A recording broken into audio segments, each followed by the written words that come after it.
Hello everyone and welcome back. So today we are going to be talking about things that you shouldn't do at your workplace.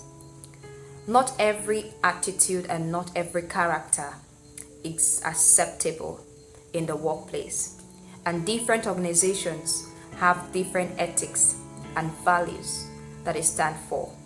So I'm going to be going through a couple of things in a list working in an organization you shouldn't do. So the first one we're going to be talking about today is lateness. I know you have heard a couple of times that you shouldn't come late to your job or to your place of work, but once in a while we find ourselves guilty of this. This can be corrected. I don't believe in excuses. I believe that if you want something to work, then surely you can make it work. The fact that it hasn't worked yet is because sufficient effort has not been put to make it work.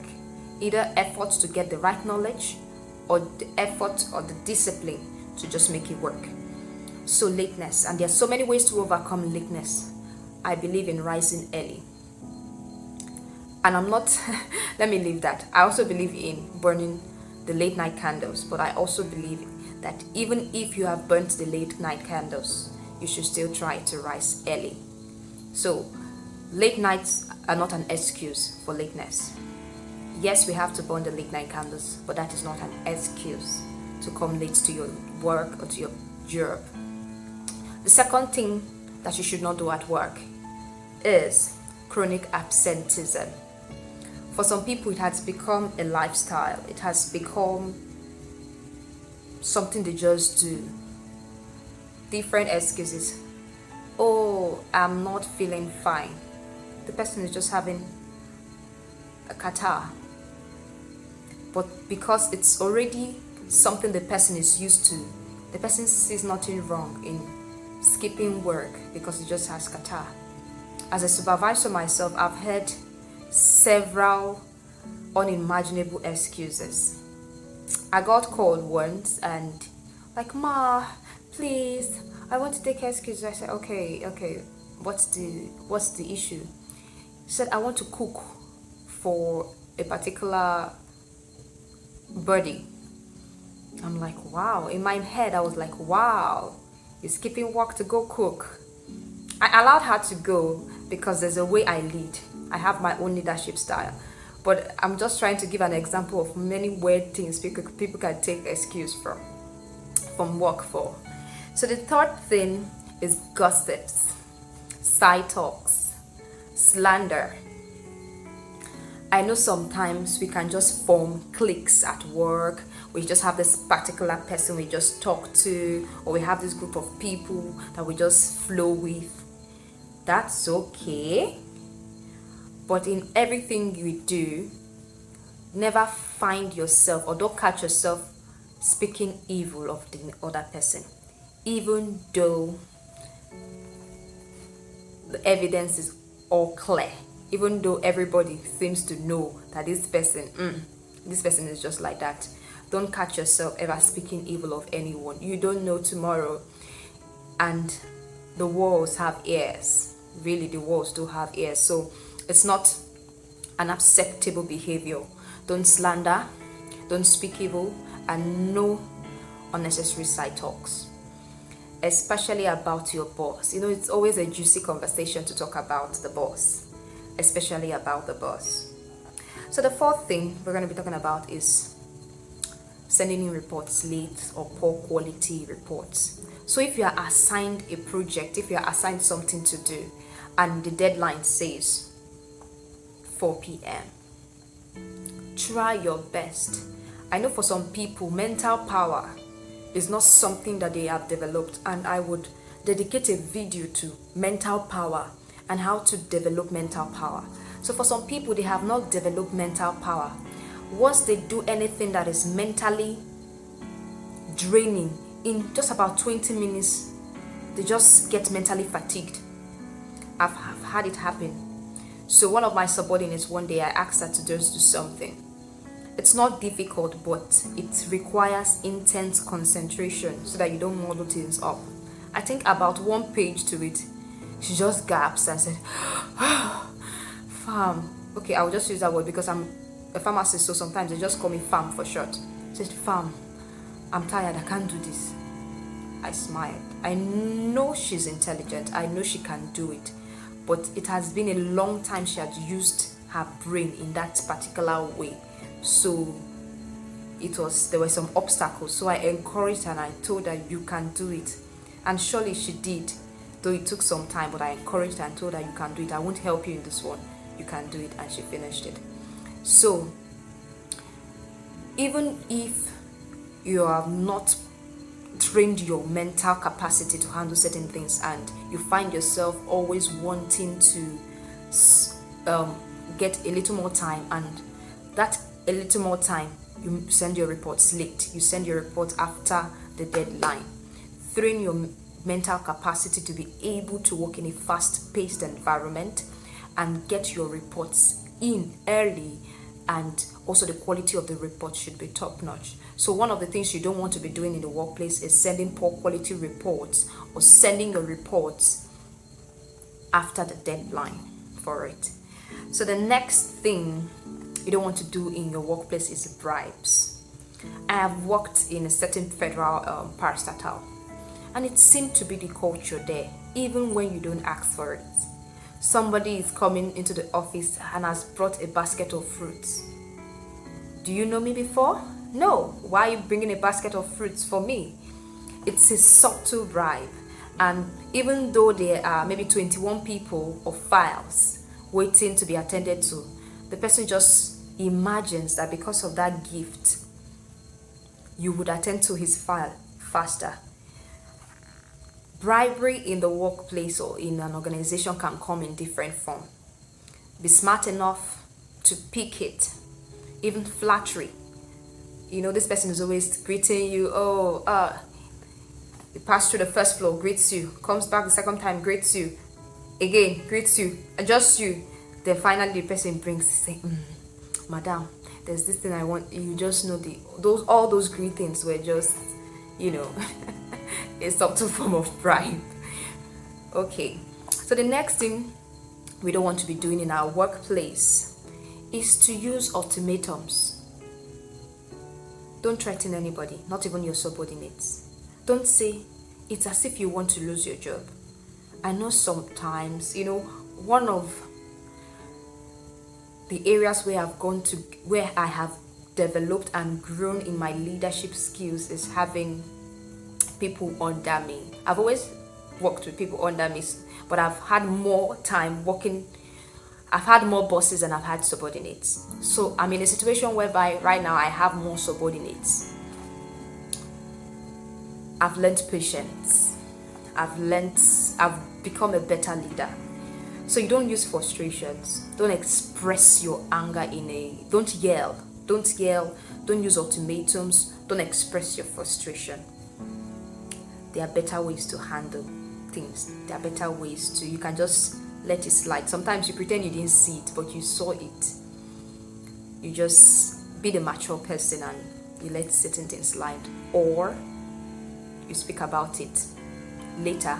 You can even speak about it the next day or the next 2 days or within the week when every tension has been cooled. Now, alcohol in the workplace. This is a no-no. This is a no-no. Even those that work in the brewery have to be mentally alert. I don't think they drink while in the workplace. So I'll give a certain example of a story that a former colleague told me. So she was to work in the field on a certain day, and she was to be accompanied by her supervisor. So he shows up, looking not really too good, got in the car. So she was the one driving.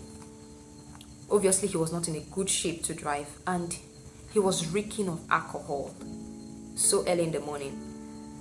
So the hypothesis was that he never went home the night before, probably slept in the club, drank himself to stupor, woke up and found out it was time to go to work, and he just brought himself to work that way.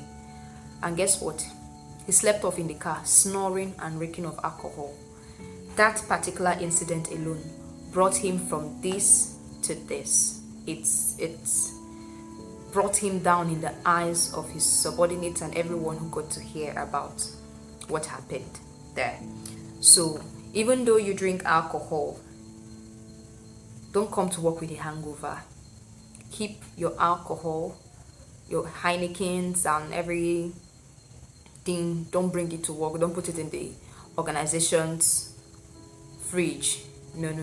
Don't say, it makes me, it make me work better. I've had a particular subordinate that told me, Ma, when I drink, it makes me smarter. Say, Ma, I'm telling you the truth. When I drink, I work smarter. I said, I know, but will not be drinking here.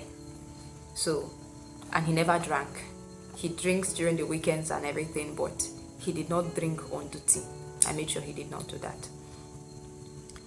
Now, supposing the organization organizes a party or a social event, though it's a party, though it's a social event, realize that that is still a work setting. So don't go all over the place, eating 7 plates, being loud, drinking. Still comport yourself, even though it's a work party or a work socials. Still carry yourself with dignity. Still carry yourself professionally. Yes, you might chit-chat a little bit here and there, but don't forget it's still a professional environment, even though it's a work social. The next thing is having personal calls and conversation. Now, supposing your mom calls, your dad calls, you're having a friend call, and it's really important that you have to take that call, depending on how your organization is. If you know you cannot reduce your voice to the extent that the next person can't hear you, it is better to go outside and have your personal conversation outside. Or if you have a conference room that is used for such purpose, you can just go into the conference room where you'll be alone and make your call. It's not proper to have your personal conversations where the next person in the other decks is hearing how your sister's husband has not come home for 3 days and everything. No. You don't want that in the workplace. So, another thing that is really common that you should not do in the workplace is don't bring in certain emotions. Yes, you might not agree with this person's style of work, but don't take it beyond that. Yes, you can have your disagreements, but don't label a person black. Don't treat somebody poorly because you are not getting along with the person. I myself, because I am a person of principles and strong convictions too. So, and when I have dealings with people who are wishy-washy, people who are unstable, people who compromise a lot and all that, sometimes we have our disagreements. But immediately after our disagreement, I get talking. I start talking to you about anything, just to let you know that has passed, and really, it has passed. Does it mean I accept anything that comes? No. But do I break a relationship, a working relationship, because of disagreements? No. So don't bring in emotions into the workplace, negative emotions. Another thing you should not do. If a mail is sent to you, if you receive a mail and it has a long listing of people there, and you are required to make a response, I know this one, a lot of people are guilty of it. Don't reply all. You know that reply all? Sometimes it's really frustrating, and everybody is replying all, and your mail is full of things that you don't need. You can't even distinguish between the important ones and the non-important ones. So reply to whoever sent you, but remember to do it in the context of what is actually needed. If it's needed to reply all, then you reply all. But if it's not needed to reply all, please don't reply all. Don't reply all. Okay. Now, spending long hours on social media with the company's data and equipment, the company's computer. Yes, I know that once in a while we can just, let me just check up on something just to relieve, give the brain a breather. But you don't want to keep on spending 3 hours at a stretch on Facebook or Instagram, or doing one thing or the other that is not your duty. And when somebody is coming, maybe your supervisor or something, you quickly minimize. Focus on your work. I believe in doing what I have to do early. And if I have spare hours, I can use it to catch up on the next day's assignment or this or something. Yes, I still go during working hours. I can still use my phone to check, read my messages, check 1 or 2 things on social media. But personally, I try to discipline myself not to use. This is just personal, not as if you use the company's equipment or the organization's equipment is wrong, but I do everything. I keep my personal life, I use my phone and I keep it very brief. So don't spend long hours on social media while you're supposed to be working. So another thing is, this one is just office romance. I'm not saying that you can't get attracted to somebody who you work in the same organization with. Yes, it can happen, and yes, it is ethical, but you have to carry yourself professionally, knowing that is a work environment. You can have your relationship, you can take it off the job. Let it not be known, this one's, let me speak in our local parlance. Oh, this one's husband and wife, oh, hey. And when people come and say, where is your husband? Where is your wife? No. I know those things can come off as jokes, but when it's now really, really serious, that everybody knows, oh, you have seen this person, keep office romance to a minimum. And don't try to hit on your boss. Don't try to hit up on that colleague. Don't be known for doing such things. I know some men are known for it. It's even like their second nature. Nobody even sees anything wrong in it. Anybody that comes, from receptionist to client, is hitting on everybody. That's a wrong attitude at work. So another thing is, if you want to play music at work, don't play it with a speaker. These are little, you might say, oh, but Irene, this is a mature. Yes, but these are little things that set you apart as a professional. Use a headphone. You want to play it from your PC? Plug in a headphone and enjoy your music yourself. Don't play loud, music blaring, disturbing people. Not everybody wants to listen to music at a particular time. And not everybody enjoys the kind of music you enjoy. So, it's best to use a headphone. Now, another thing is, yes, we socialize at work too. But when you come to maybe have a little chit chat with your colleague and you find the person actively working, it's best to leave the person to finish up what the person is doing before the person gives you attention. You can just quietly go back to your office or go back to your desk. But demanding attention from your colleague that very moment, no. It's very unprofessional. And you don't want to be seen as that one that doesn't have what work to do, that is just visiting everybody, going to every office, stopping by at every desk. Once you come, somebody is busy. Tell the person that you would come back when the person is less busy. That's a more professional way to act, so that the person is not forced to give you a listening ear and forced to work at the same time. But when you say, okay, I'll come back, and the person say, no, it's fine, we can talk, then you talk with the person. The last one on this list, don't permanently borrow your company's or organization's things.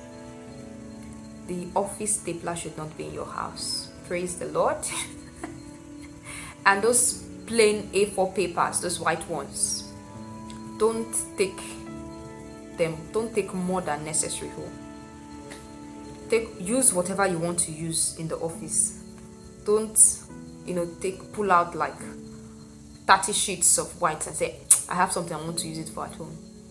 Act professionally. You can get a packet of that white paper. If you use those things at home, you can get a packet of white paper at home for yourself to jot on, to print, or do anything. You can get staplers and all this office stationery for yourself. It's more decent. Not to say that if the organization gives you maybe branded pens or branded things, that you can't take them. Once it's given to you to take, yes, you can take. But if it is dedicated for office use, keep everything that is dedicated for office use.